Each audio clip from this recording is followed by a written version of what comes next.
Tudo bem, pessoal? Bom dia.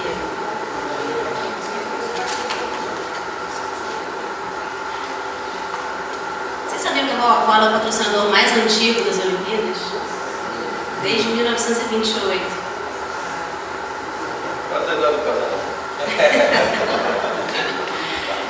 Eu acho muito curioso, porque eu diria que 9 em 10 vezes que eu vou falar em público, todas as pessoas me pegam e perguntam: mas qual é a fórmula da Coca-Cola, né? Qual é a fórmula de sucesso? Essa pergunta é uma pergunta interessante. E para mim não tem outra resposta que não essa, né? É a combinação entre tradição e inovação. É uma marca que existe há 130 anos, tá? 75 anos no Brasil. E o grande desafio que a gente tem, né, que o meu time tem, e todo o time de marketing da Coca-Cola tem, isso se estende aos parceiros, é conseguir se reinventar. A gente precisa se reinventar ano após ano. Né? E quando a gente pensa em Coca-Cola, não sei se vocês sabem, mas o nosso público-alvo principal são os adolescentes. Né? A gente até fala com todo mundo, a gente fala principalmente com a mãe também, mas o nosso público-alvo principal são os adolescentes. E a gente se viu no meio dos Jogos Olímpicos com um desafio muito grande. Né?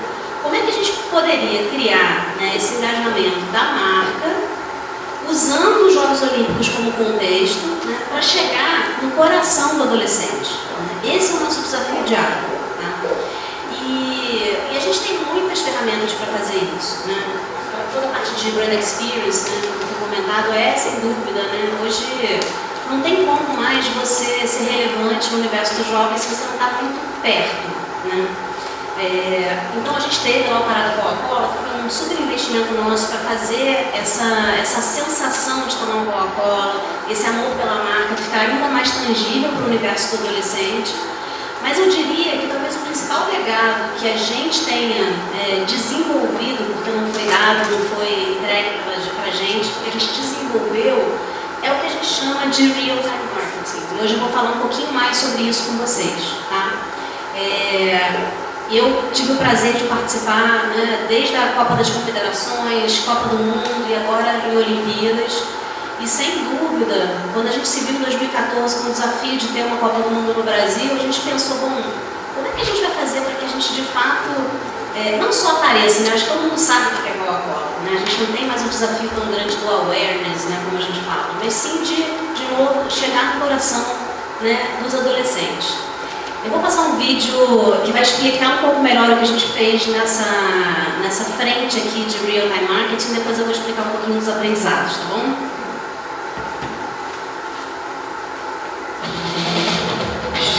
Coca-Cola é o mais antigo patrocinador dos Jogos Olímpicos, mas tinha um desafio especial para o Rio 2016, garantir o engajamento de um público que nunca viveu essa experiência e, por isso, não via relevância neste contexto. Como a Coca-Cola poderia se conectar com os adolescentes, trazendo para eles todas as emoções dos Jogos Olímpicos no Brasil, em uma jornada feita por teens, mostrando que o ouro é um sabor que todo mundo pode sentir. Do revezamento da tocha olímpica ao encerramento, criamos uma campanha de conteúdo em tempo real, recheada de influenciadores, músicos, atletas e um gringo muito especial.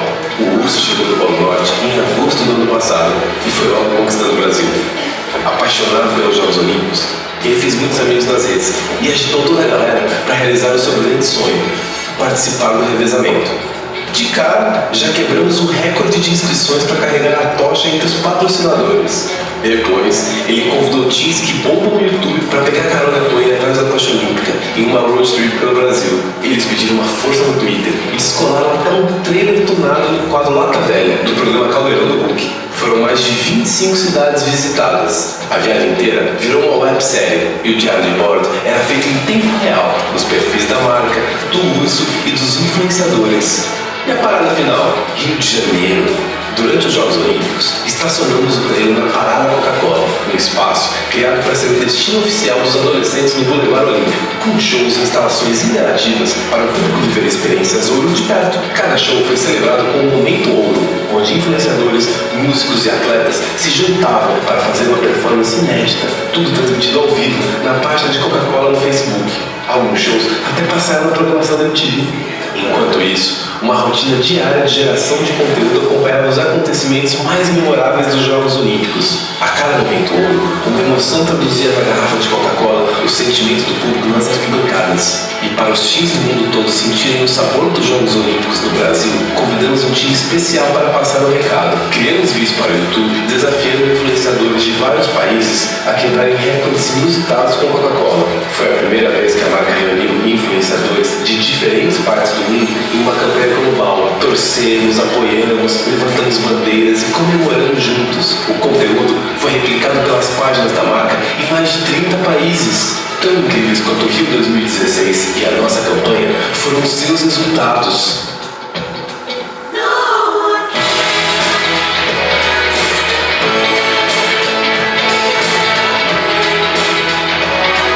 Foi assim que, com a ajuda do Urso e seus amigos, fizemos história como a marca mais lembrada nos Jogos Olímpicos Rio 2016 e incentivamos os adolescentes de todo o Brasil a sentirem o verdadeiro sabor do ouro.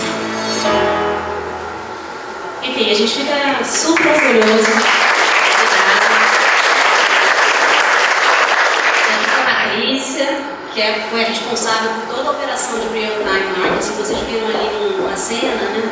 O interessante foi que dessa vez o Brasil liderou essa campanha para o mundo. Então saiu daqui todo o pensamento de isso é ouro.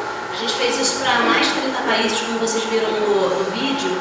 E a operação de Real Time, que é essa operação de criação de conteúdo em tempo real, também teve aqui no Rio de Janeiro o seu quartel general, né? Então vieram pessoas de outros países para trabalhar aqui com a gente. E no final das contas, o que isso significa? Significa que o país, né, o Brasil, está aí na linha de frente do mundo, que é o mais inovador, né, nessa forma de engajar os consumidores. A gente fica feliz também de dividir isso com vocês. Né? É mais do que Coca-Cola, né? São os profissionais de marketing do Brasil que estão, né, na linha de frente do que é considerado hoje, né, o engajamento moderno do consumidor. No final das contas, o que é real-time marketing, né? Marketing em tempo real? É a gente assegurar que o contexto, né? O contexto é essa nova variável, né, que pouco se falava até alguns anos atrás, mas que passou a ser fundamental para o nosso trabalho. E é garantir que o contexto trabalha a nosso favor. A gente ouve muito falar, né? O conteúdo é rei, e ele continua sendo rei. Só que a gente tem aqui uma rainha, né, que precisa ser considerada agora lado a lado, que é o contexto. Só para vocês terem uma ideia, acabou a Copa do Mundo 2014, eu lá cansada, a Patrícia cansada, a gente tirou férias. Logo na sequência a gente começou a trabalhar para a campanha dos Jogos Olímpicos. Só para vocês terem uma ideia da antecipação que a gente trabalha. Só que 2 anos atrás a gente vivia um contexto de país, a gente vivia um contexto de mundo, né? E essas coisas mudam com muita facilidade, com muita rapidez.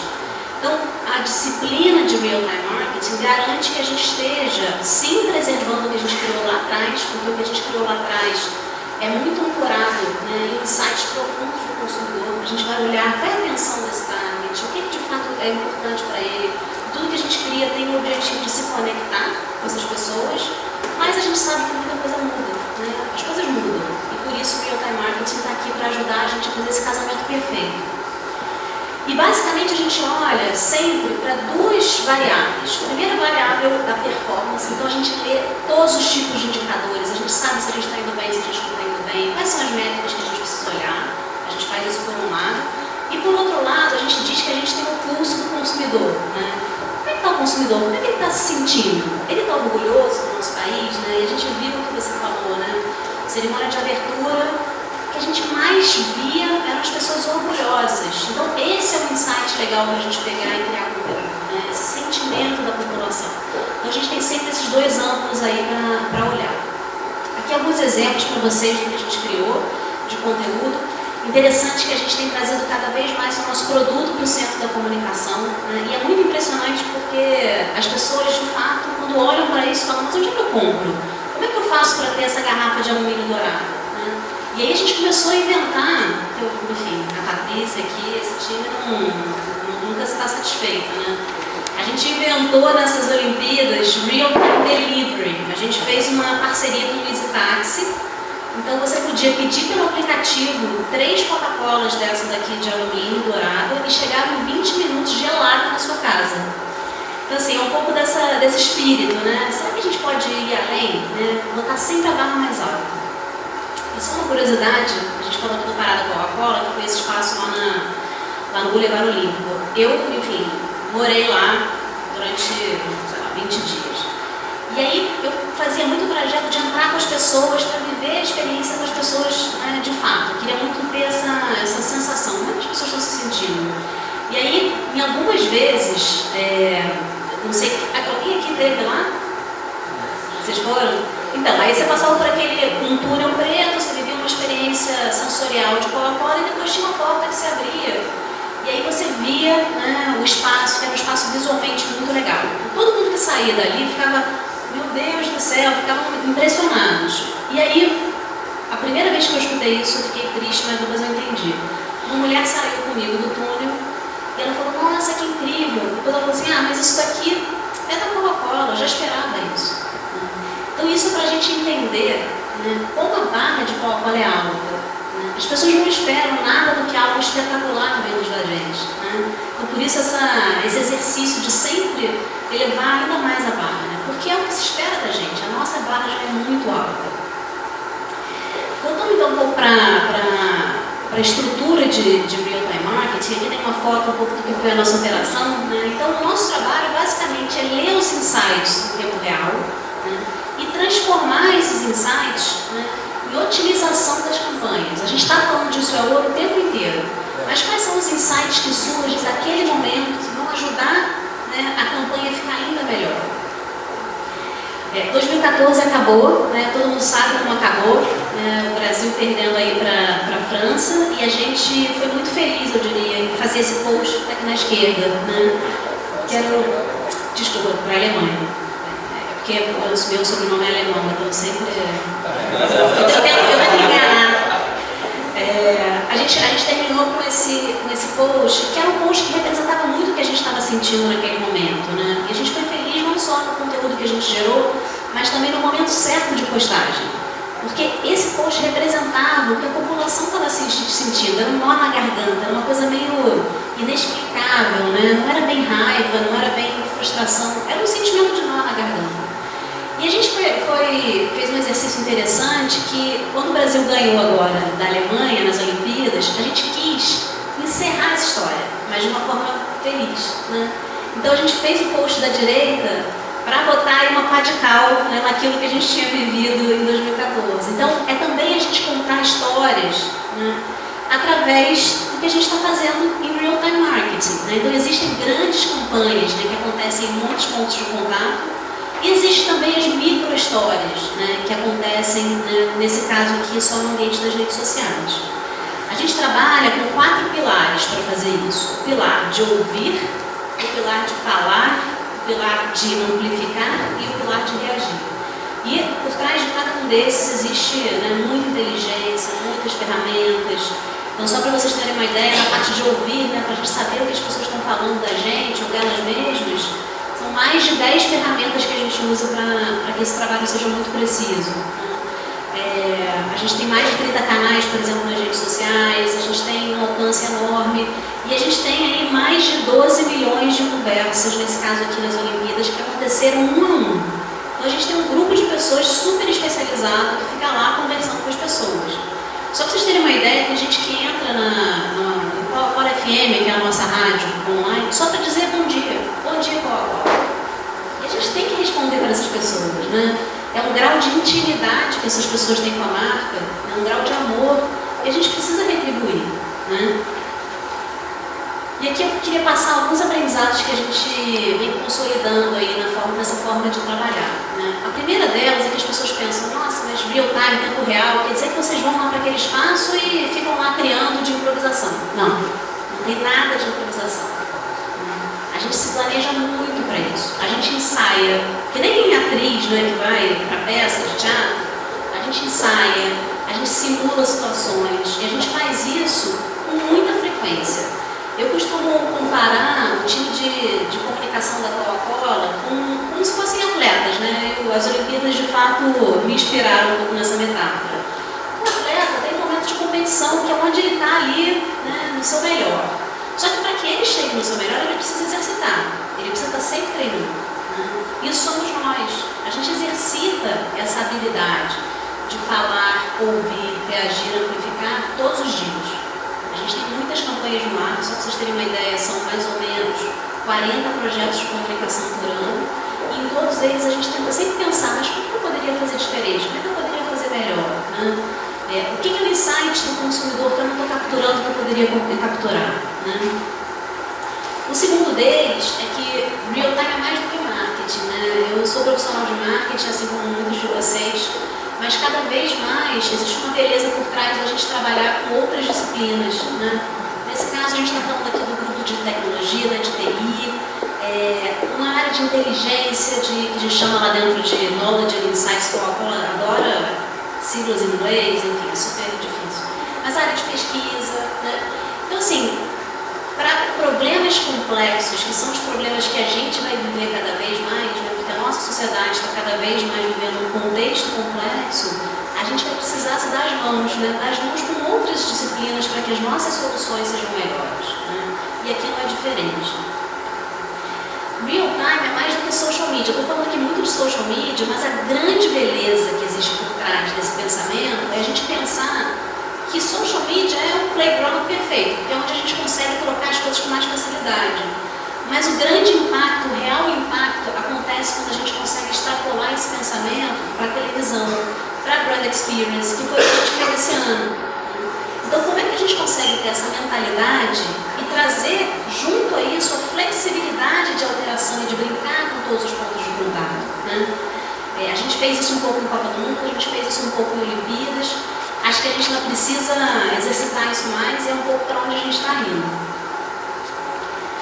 Muita gente olha para Real Time como, então botamos a campanha no ar, agora a gente tem ali um grupo que vai consertar tudo que for necessário. Na verdade não é sobre isso, né? É sobre a gente também olhar oportunidades que surgem no meio do caminho. Então uma história que eu gosto muito que aconteceu em Olimpíadas é que a gente estava monitorando não só o que as pessoas estavam falando da marca nas redes sociais em geral, mas a gente conseguia monitorar o que as pessoas que estavam dentro do parada Coca-Cola falavam sobre a gente. Então a pessoa estava lá, tomando uma Coca-Cola, assistindo o nosso show, eu sabia que ele estava falando de mim. E aí um desses casos, na verdade foram muitos casos, né, Paty?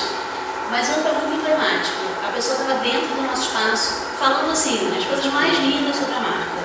A gente lá de dentro pegou um par de ingressos, foi lá e entregou na mão da pessoa.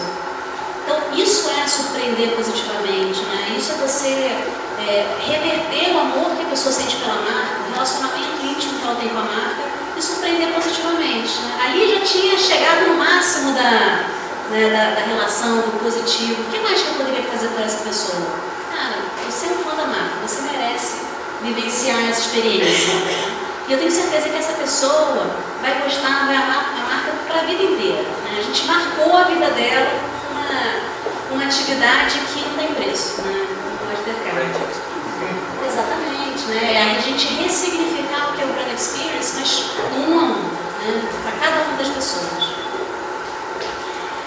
Fundamental, né? A gente só faz uma atividade como essa se a gente é capaz de trabalhar em equipe. Né? Eu sei que tem muitos alunos aqui e às vezes os ambientes corporativos são competitivos. Né? A gente quer se destacar, a gente quer fazer o nosso melhor. Só que talvez o maior recado seja esse, né? Cada vez mais as empresas olham, né, com muito bons olhos para aquelas pessoas que conseguem fazer o trabalho de forma colaborativa. De novo, os problemas que a gente tem hoje em dia para resolver, né, são problemas muito complexos. É impossível a gente achar que a gente vai ser capaz de resolver sozinho. Né? E de novo, melhor que esse grupo seja um grupo com muitas disciplinas, com muitos pontos de vista diferentes, né, para que a saída desse processo seja ainda mais produtiva. E eu acredito muito, eu até tive essa conversa com o Tomás uma vez, que o ambiente que a gente trabalha fala muito, né, sobre o sucesso do que a gente faz. Então aqui, esse ponto é sobre a proximidade, né? Melhor que a gente esteja junto, melhor que esse grupo seja um grupo diverso, mas que trabalhe num ambiente onde as pessoas possam, né, colocar as suas opiniões, né, estejam próximas umas das outras, porque isso vai fazer a diferença. Foco. Vocês podem imaginar que Coca-Cola tem milhões de métricas, a gente olha para muitas coisas diferentes. Mas no final do dia, o que realmente importa? Quais são as duas variáveis que a gente vai ler em tudo que a gente faz? Porque é muito fácil se perder no universo gigantesco de metas, de métricas, de números. Então, assim, a gente tinha, por exemplo, na parede, a gente faz isso muito super simples, anotado. 2 métricas principais, todo mundo tem que saber esses números e a gente vai medir todos os dias. Então, dá chance de todo mundo conhecer aquele número, dá chance de todo mundo saber para onde está indo e de reverter caso a gente não esteja indo bem. Esse processo é sobre a gente aprender rápido e mudar rápido, né? Então, eu acho que já foi a época onde a gente colocava as coisas no ar e depois rezava para que tudo desse certo, né? Hoje em dia, o que existe é sim uma alta possibilidade de, em todos os pontos de contato, né, da gente perceber se está indo bem ou se não está indo bem e fazer mudanças. Então vamos fazer, né, vamos planejar para isso. É sobre uma melhoria contínua. Eu falei com vocês sobre a barra tá alta, né, a barra está sempre mais alta. O consumidor está sempre querendo, né, coisas mais rápidas, melhores, né, então a gente precisa entregar isso para eles. E é sobre ter esse olhar atento, né, para as oportunidades. Eu diria que com isso, vocês já viram um pouco desses números, né, mas a gente chegou aí em números bastante grandiosos. Só para vocês terem uma ideia, um exemplo é o exemplo do urso. Ele passou aqui no filme rapidamente, né. Eu acho que a utilização do urso foi muito feliz no sentido de que ele foi a representação de um sonho do nosso time. A gente tinha um sonho de trazer o urso de volta para as campanhas da Coca-Cola. Mas era qualquer urso? Era aquele urso que a minha geração conheceu? Não. Era um urso adolescente. Né? Vocês imaginam qual foi o processo para a gente aprovar trazer um urso para o Brasil? Né? Mas a gente perseguiu, a gente achou que esse seria um componente importante na conexão com os adolescentes e a gente com isso conseguiu os resultados que a gente conseguiu. Né? Então, só para fechar, algumas palavras que para a gente são palavras muito importantes, né? Descontentamento, então essa coisa sempre de mas poderia estar melhor, né? Acho que poderia estar melhor. Isso leva a gente para resultados melhores, colaboração, né? Agilidade e proximidade. Para a gente, para a Coca-Cola, o maior legado olímpico foi a gente, mais uma vez, se desafiar a fazer um trabalho diferenciado de conexão emocional com as pessoas. A gente usou as Olimpíadas, né, para reforçar esses laços e para fazer com que as pessoas, especialmente os adolescentes, gostassem ainda mais da marca. Né, e a gente é orgulhoso do trabalho que a gente fez. Obrigada.